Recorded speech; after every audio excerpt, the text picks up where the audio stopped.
ডিভোর্সের আগেই সাক্ষ্য তার নিজের ভুল বুঝতে পেরে ক্ষমা চাইলে ঝিলের কাছে। হ্যাঁ বন্ধুরা, ভোলে বাবা পার কারেগা সিরিয়ালে এমনটাই দেখতে চলেছি। শুরুতেই দেখতে পারবেন শেষ মুহূর্তের নিস্তব্ধতা ভেঙে আচমকাই ঝড়ের মতো দরজা ঠেলে ভেতরে ঢুকে পড়ে ঝিল। চোখে টলমল জল, কণ্ঠে স্পষ্ট কাঁপন, তবু সিদ্ধান্তে এক চুলো নড়বড়ে নয়।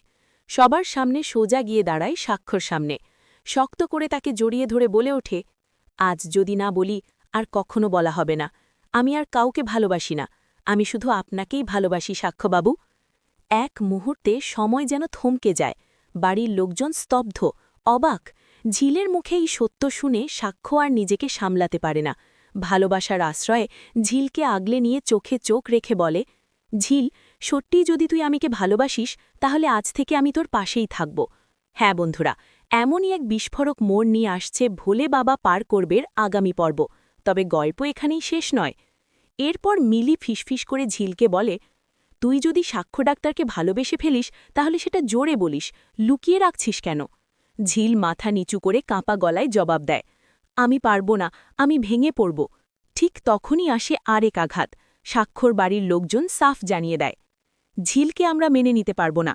বোনেরাও বলে, ও মেয়ে ভালো কিন্তু ওর স্ট্যাটাস, আমরা ওকে বৌদি বলে পরিচয় দিতে পারব না।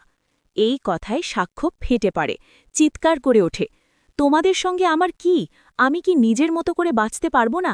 ঝিলকে নিয়ে এত প্রশ্ন কেন? কথা কাটাকাটি, চোখের জল, অভিযোগ সব মিলিয়ে গোটা বাড়িটা যেন যুদ্ধক্ষেত্র। এই পরিস্থিতিতে মিনু আলাদা করে ঝিলকে বলে, স্বাক্ষরের সঙ্গে থাক, তোর ভালো সেখানেই। দীর্ঘশ্বাস ফেলে ঝিল বলে, আমি ওনাকে বলেছি আমি নাকি অন্য কাউকে ভালোবাসি। মিনু অবাক হয়ে প্রশ্ন করে, তাহলে এতে স্বাক্ষরের দোষ কোথায়? পাশ থেকে মিলি তীক্ষ্ণ স্বরে বলে, দোষটা সাক্ষ্য ডাক্তারেরই। সে কি বলেছে কি বলেনি এই নিয়েই তো এত বড় সর্বনাশ। এরই মাঝে আরেক বিস্ফোরণ। সাক্ষ্য বাড়ির সবাইকে জানিয়ে দেয়, আমি চৈতিকে বিয়ে করব।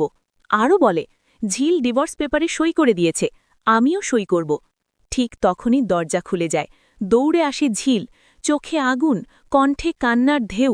চিৎকার করে বলে, না, আমি কোনো ডিভোর্স পেপারে সই করিনি, আমি আপনাকে ভালোবাসি। চৈতি নামটা আমাকে অপমান করেছে, আমাকে জোর করে ডিভোর্স দিতে বলেছে।